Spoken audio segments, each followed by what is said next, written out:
శ్రీరామనవమి సందర్భంగా జంట నగరాల్లో శోభాయాత్ర నిర్వహిస్తున్నారు. ధూల్పేట సీతారాం బాగ్ నుంచి కోటి హనుమాన్ వ్యాయామశాల వరకు యాత్ర కొనసాగనుంది. ఈ నేపథ్యంలో ఎలాంటి అవాంఛనీయ ఘటనలు జరగకుండా 1000 మంది పోలీసులతో భద్రత కల్పిస్తున్నారు. భాగ్యనగర్ శ్రీరామ ఉత్సవ సమితి ఆధ్వర్యంలో జరగనున్న ఈ భవ్య శోభాయాత్ర విజయవంతంగా సాగుతుందని హైదరాబాద్ బీజేపీ ఎంపీ అభ్యర్థి మాధవిలత తెలిపారు. భాగ్యనగరంలో నిర్వహించే శోభాయాత్రకు ఎంతో చరిత్ర ఉందంటున్న మాధవిలతతో మా ప్రతినిధి నిర్మల్ ఫేస్ టు ఫేస్.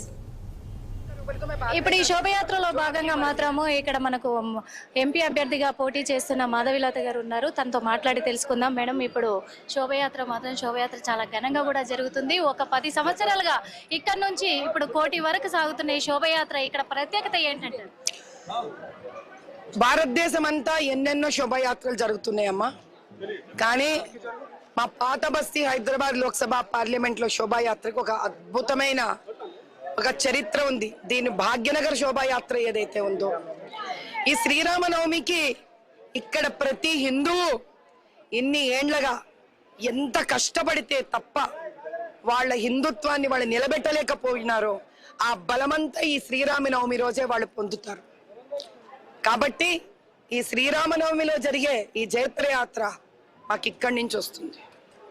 ఈ ధైర్యము, ఈ ఆనందము, ఈ పండగ ఉత్సాహము అదే మమ్మల్ని కొన్ని వేల సంవత్సరాల హైందవత్వాన్ని ముందుకు తీసుకెళ్లే శక్తినిస్తుంది.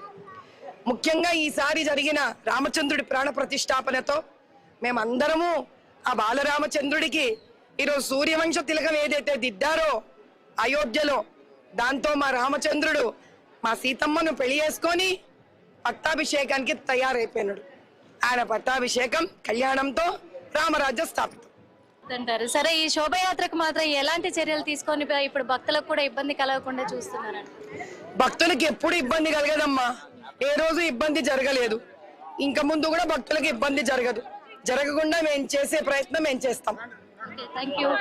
చూస్తున్నారు కదా ఇప్పుడైతే ఇక్కడ శోభయాత్ర అయితే ప్రారంభమయ్యింది. ఇప్పుడు రాముల వారు, సీతారాముల వారు అయితే ఇక్కడ నుంచి రామాంజనేయ స్వామితో కలిసి రామ లక్ష్మణ సమేతంగా కూడా ఇక్కడ సీతారాం బాగ్ నుంచి మొదలుకుంటే